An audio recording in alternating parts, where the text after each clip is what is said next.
अस्सलामुअलैकुम। Pakistan stock market update के साथ मैं हूँ अरीशा हयात। आज हमारे साथ मौजूद हैं एडवोकेट अब्दुल वहाब बलोच, जो ऑलरेडी किसी तारुफ के मोहताज नहीं है। आप deputy attorney general of Pakistan भी रह चुके हैं। इसके अलावा ex chairman executive committee of Sindh bar council भी रह चुके हैं और member supreme court bar association भी रह चुके हैं। आज इनसे हम कुछ मुल्की हालात पे बात करेंगे। सलाम सर। वालेकुम सलाम। सर कैसे हैं आप? ठीक है, फर्स्ट क्लास। आप खैरियत से हैं? अल्लाह का करम। सर, आने वाले वक्त में आप हमारी हुकूमत को कैसा देख रहे हैं? मतलब आपको वो आगे चलती हुई दिखाई दे रही है? मुझे तो सिंध में तो कोई हुकूमत नजर नहीं आती।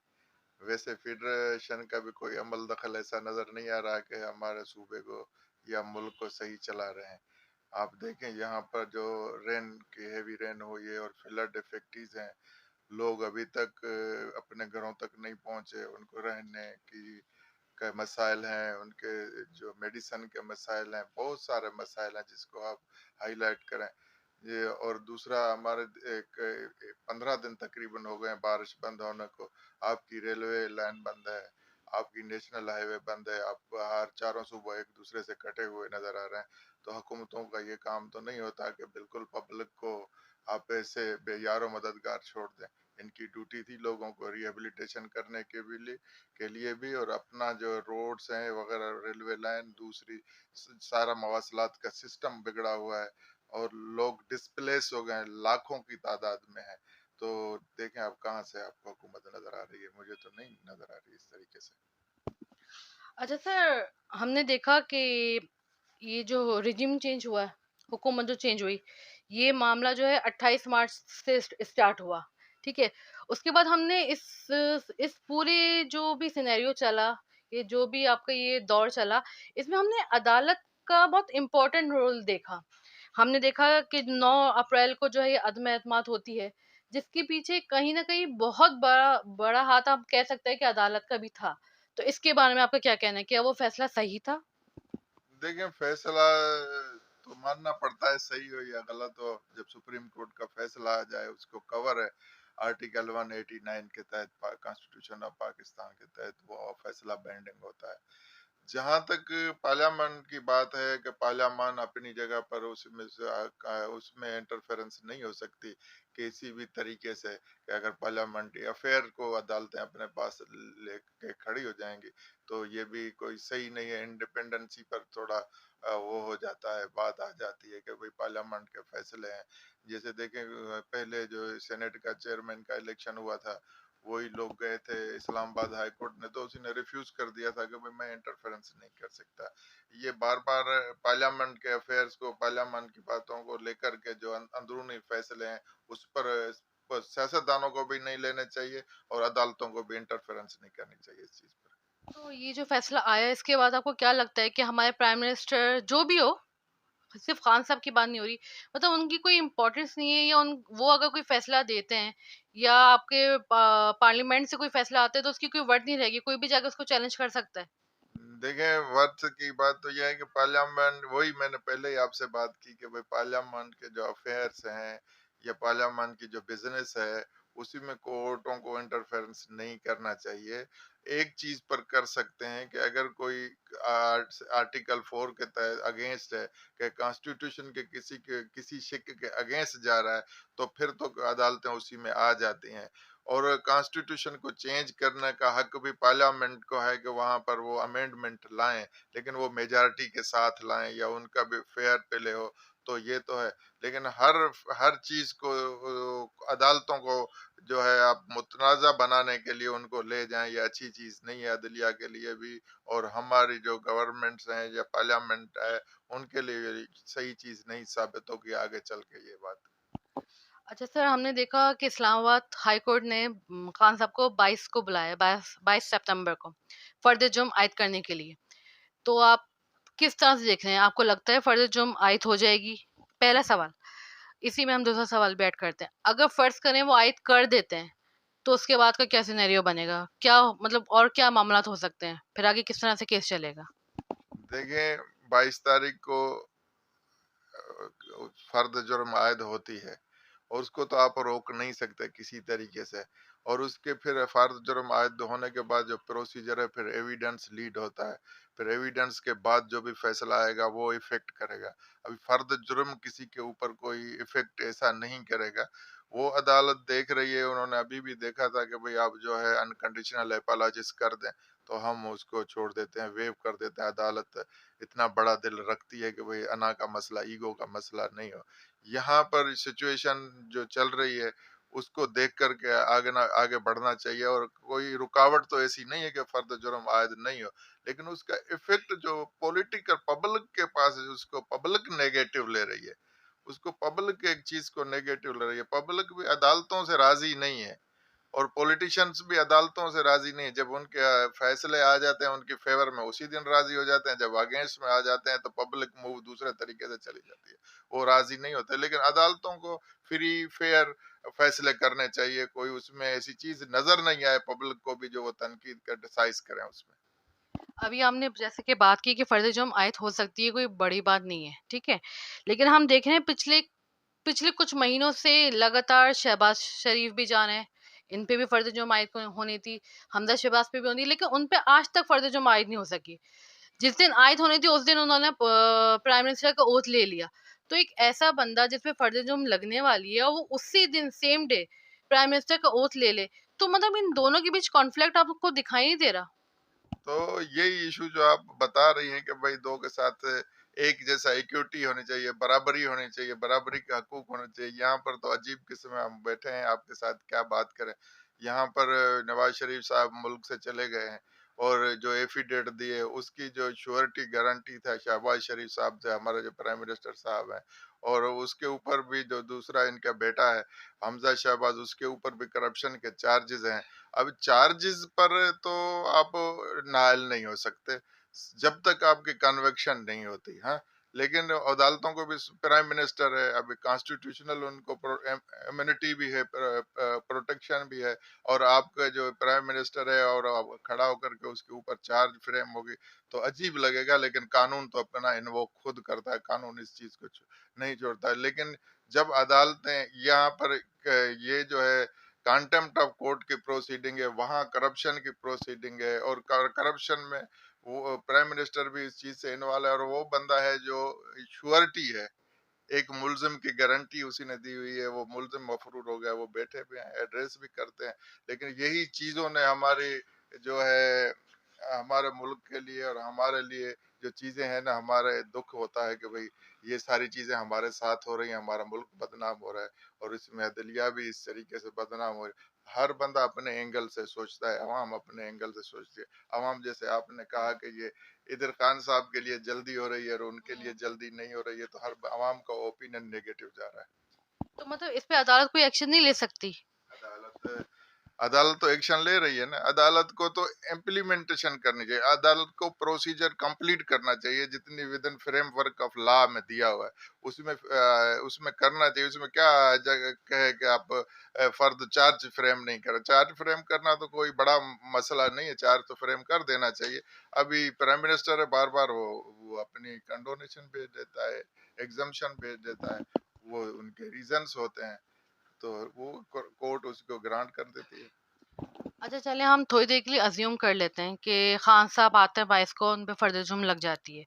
उसके बाद अदालत जो भी सोचे उनको सज़ा भी दे देती है। जैसे हमने लास्ट टाइम देखा, प्राइम मिनिस्टर गिलानी साहब को 30 सेकंड की सज़ा हुई थी, जब तक कि अदालत कंटिन्यू रही। वो लेकिन उसके बाद वो नाअहल हो गए थे 3 साल या शायद 5 साल के लिए। तो अगर खान साहब पे ऐसा कुछ होता है, उनको भी सज़ा छोटी-सी दी जाती है 30 सेकंड की या 10 सेकंड की या जितनी भी, तो उसके बाद उसका क्या इम्पैक्ट होगा? क्या वो भी नाअहल हो जाएँगे? क्या वो नहीं लड़ सकेंगे फिर? देखिए वो तो क्लियर लॉ है ना, वह कन्विक्ट है, सजा याफ्ता है, तो वो नाअहल हो जाता है। लेकिन इसके पास ये एक अपॉर्चुनिटी है कि वो सुप्रीम कोर्ट जाएगा, उस ऑर्डर को चैलेंज करेगा। वहां पर वो सुप्रीम कोर्ट की डायरेक्ट थी सजा के, उसके ऊपर सजा आ गई थी, इसके ऊपर अपेक्स दूसरी कोर्ट नहीं थी। वो केस भी सो मोटो केस था, ये नहीं था। ये केस दूसरा, इसकी अपील भी होती है, और सुप्रीम कोर्ट में अपील भी होगी, इसका रिव्यू भी होगा। सुप्रीम कोर्ट की एक रेमेडी अवेलेबल है यहाँ पर। लेकिन ऐसे नहीं होगा जिस दिन चार्ज फ्रेम हो और उसी दिन केस चला करके और उसको सजा दी जाएगी, ये मुश्किल है, ऐसा नहीं हो सकता एक दिन में। अच्छा, 22 तारीख को बुलाने से पहले ना लाहौर हाई कोर्ट ने जो है अपने माविन भी रखे थे, 3 माविन खुसूसी रखे थे। लेकिन इस बार हमने देखा उन्होंने अपने तीनों में से किसी माविन की बात नहीं सुनी, जबकि तीनों ने कहा था कि इस केस को खत्म कर दो या उनको माफ कर दो एक बार और आगे बढ़ जाओ। लेकिन का अदालत नहीं सुना ऐसा क्यों हुआ? नहीं सुना तो सही, उनके व्यू से वो एग्री नहीं हुए। तो 3 के 3 उन्होंने अपनी मर्जी से चूज़ किए थे। चूज भी किए थे, उनके व्यू से एग्री नहीं हुए। अदालत लाजमी नहीं है जो मोहम्मद चुने और उसके व्यू से एग्री हो। किसी भी, मैं इस केस से हट करके भी तो जो लॉ और कानून बोलेगा अदालत उससे वो काम करेगी। वहां उन्होंने ये समझा, उन्होंने दिया कि भाई ये contempt within the court of accused होता है, कंटेम्नर होता है, ये किसी थर्ड पार्टी के इन्वोक पर नहीं होता।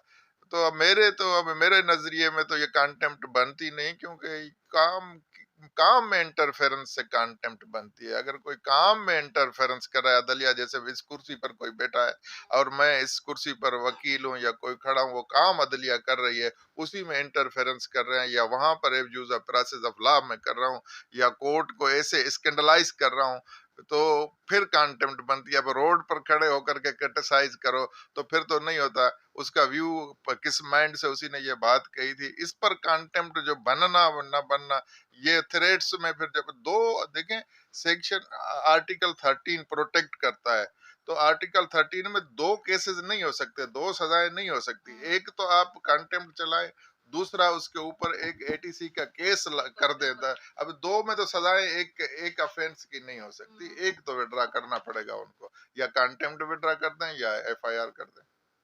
तो एटीसी तो बहुत खतरनाक है, कंडेम से ज़्यादा। एटीसी में प्रूफ करना पड़ेगा ना।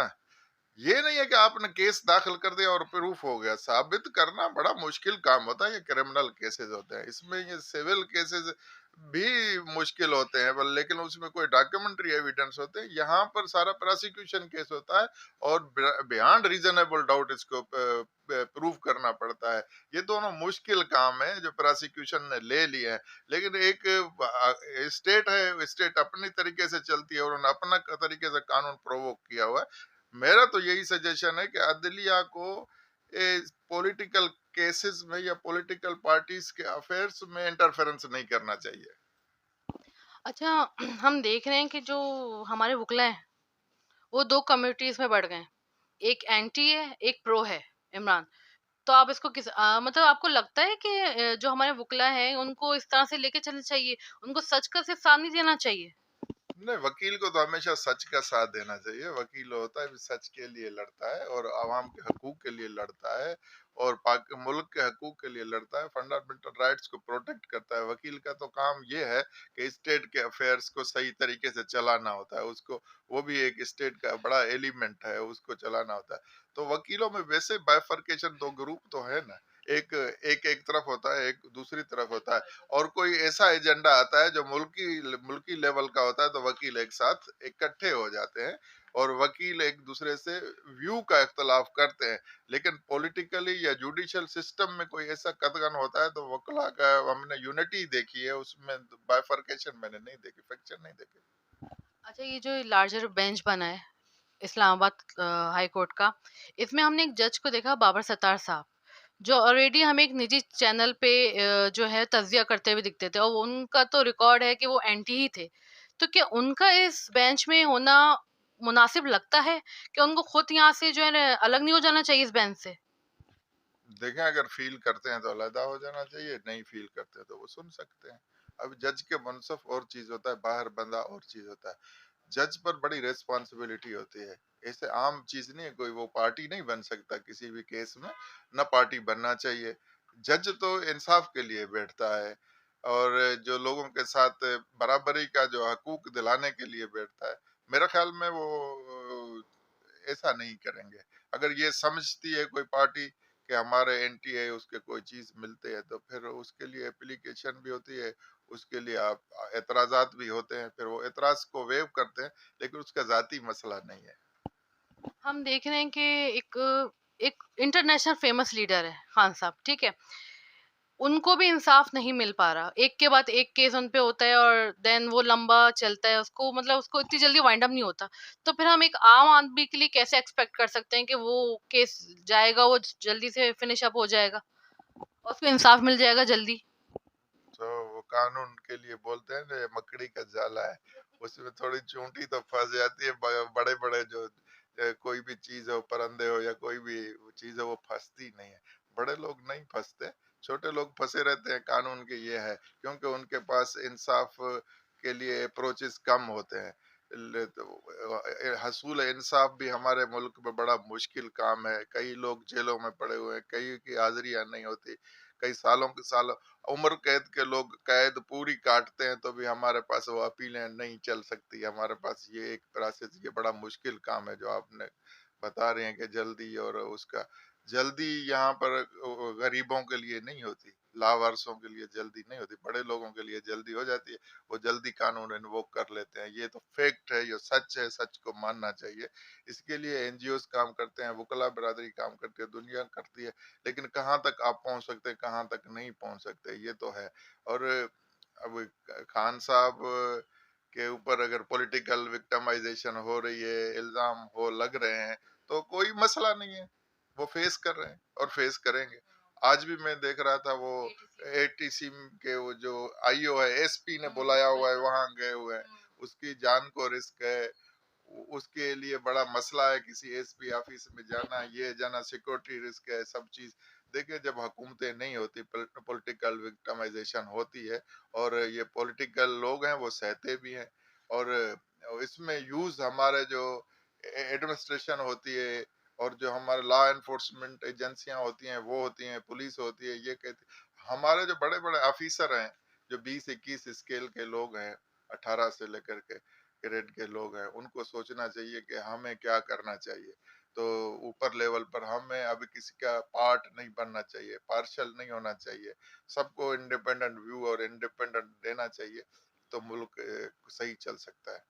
अच्छा, एक आम आदमी की ज़हनियत के मुताबिक एक सवाल, ये फर्द जुर्म है, तौहीन अदालत हो गई, ये जो आजकल के क्लॉज लग रहे हैं, गद्दारी का मुकदमा, ये मतलब इसकी डेफिनेशन क्या है? मैं अगर इस वक्त बात करूँ तो क्या मैं कंडेम ऑफ कोर्ट के जुमरे में आ जाऊंगी? देखिए अगर आप कोर्ट को स्कैंडलाइज कर रहे हैं, कोर्ट की डिसओबीडेंसी कर रही हैं, तो फिर तो आप कंटेम्प्ट के जुमरे में आती हैं। आप कोर्ट को स्कैंडलाइज नहीं कर रही और क्रिटिसाइज कर रही हैं कि फैसले, ये पैरा में कानून ये बोलता है, इस पैरा में कानून ये बोलता है, this is against the law and against the facts, criticise कर रही हैं, तो फिर तो आपका राइट है, पब्लिक प्रॉपर्टी है फैसला। अगर बिल्कुल स्कैंडलाइज करता है, किसी के ऊपर इल्जाम बंदा लगा देता है कि इसी ने इसके कहने पर किया होगा, या इसी ने किसका रिम्यूनरेशन ली होगी, या ये चीज होगी, बिल्कुल अदालत को स्कैंडलाइज करेंगे, ये से बंदा है, तो फिर तो आपके ऊपर कंटेम्प्ट लग सकती है। अदरवाइज तो कंटेम्प्ट का कोई वो नहीं है। कंटेम्प्ट तो कोर्टें लेती नहीं है कोई, दिस इज नॉट ऑफेंस।